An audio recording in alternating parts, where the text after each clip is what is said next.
our stuff is systematic, and there's obviously lots of different inputs and lots going on, and the models are interesting.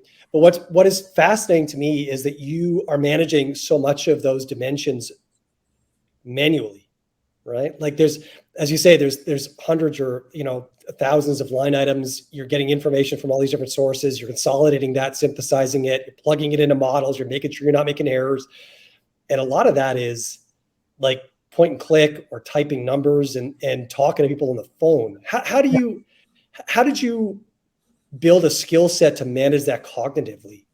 I mean, it's a very different skill set nowadays, right? Like, yeah. So how did you do that then? It was just training and reps. I mean, this is kind of like it's a funny thing. Like it's all training and reps. There's no real magic. There's no real magic to it. It's just doing it. If you do this a lot, like you get better at it. So there's nothing mystical about it, but there's a lot to be said. And I'm kind of big on this point in general. There's a lot to be said for experience.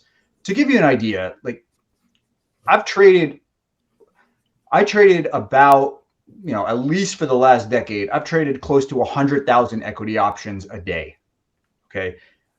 When my Friday would come, my expiration, like the contras, just how many contra orders you need to like decide whether I want to exercise or not exercise. Cause it's like right on the bubble, right on the strike or whatever. It's like, that's like a process, right? You're managing so many things that it becomes absolutely second nature. I used to dream in options all the time, constantly. Like it was the way some people like see Tetris at night. I just like, it's like option chains and orders. It was like this. I would dream like that.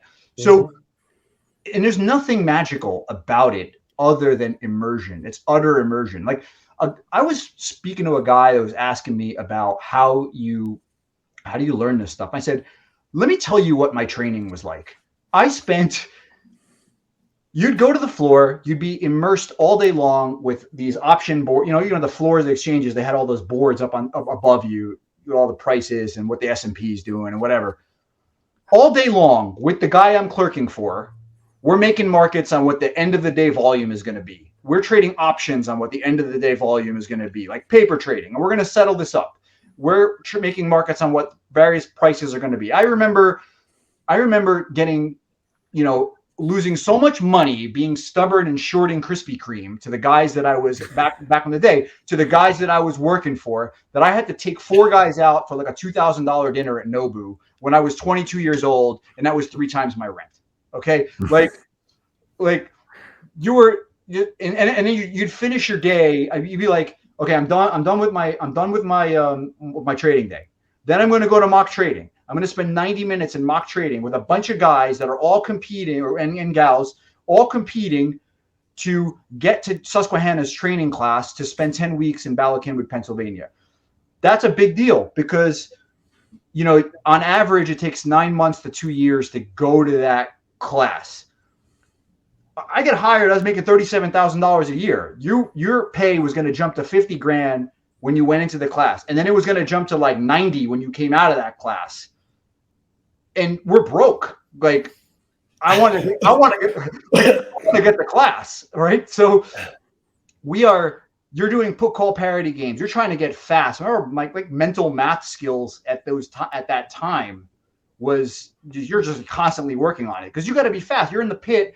You need to remember, you might be at a post on the Amex and you're trading a list of 30 stocks. Okay, there's 30 stocks in there. They all have option chains, and there's resting call offers and call bids and put offers and put bids all over the chain.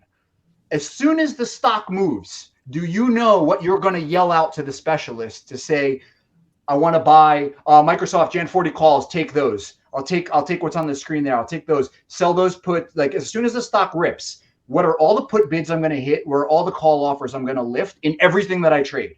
And I need to keep track of all this all the time.